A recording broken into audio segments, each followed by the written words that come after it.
Hey everyone, this is Pastor Steve, the Associate Pastor at New Life, for those of you who don't know. And I'm here today for another Tuesday Takeaway. This past weekend we celebrated Memorial Day, which for many of us is a day to remember. For all of us, it's a day to remember the veterans that served our country and those who sacrificed everything so that we can have the freedoms that we have.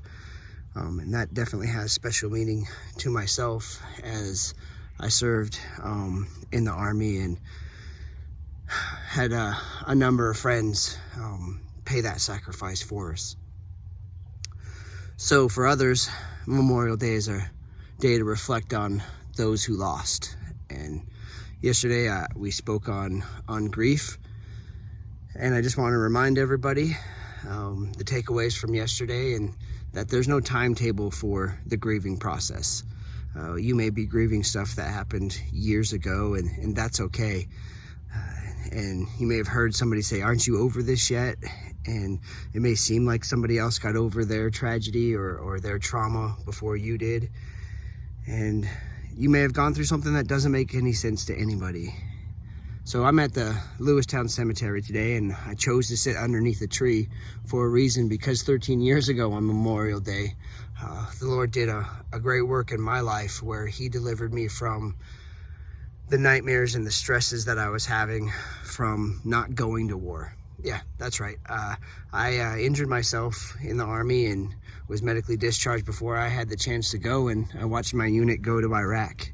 And as I heard the stories of what happened over there, I began to have nightmares of the events. In those nightmares, I could only hover over the events. I could never interact. And I carried a great amount of just stress and grief and regret and embarrassment that I didn't go over there with my brothers.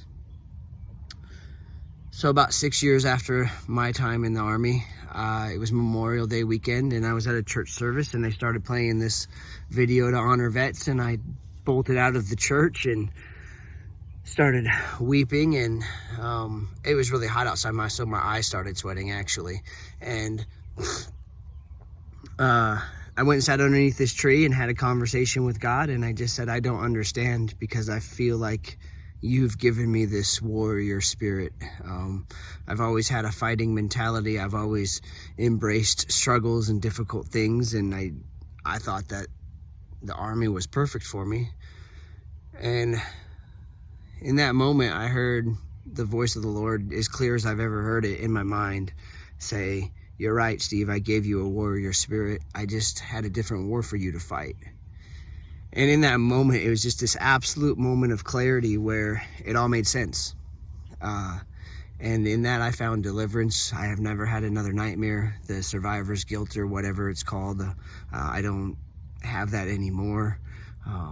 So yeah, that's take home point number 2 is that our grief is not a destination. It's not a land. It's not a place that we should live in. And if you are struggling with grief that has turned into clinical depression, seek help.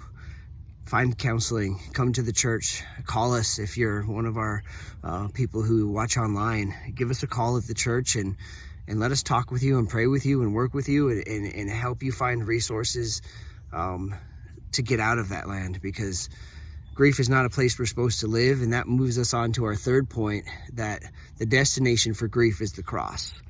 We're supposed to bring our grief and our tragedies and our stressors and our struggles and our sin, the things that are causing us to grieve, to the cross and lay them down. And when we do that, it's at the cross. It's not the cross itself. It's the events that took place at the cross and after the cross. The fact that Jesus got up and walked out of the grave, it gives us hope, and we can exchange our grief and our tragedy and all that stuff that we carry with us, and we can exchange that for a hope that one day we're going to see the Lord again, and He's going to set it all right. So thank you for joining us. Know that we love you, and we're praying for you, and we look forward to seeing you next weekend.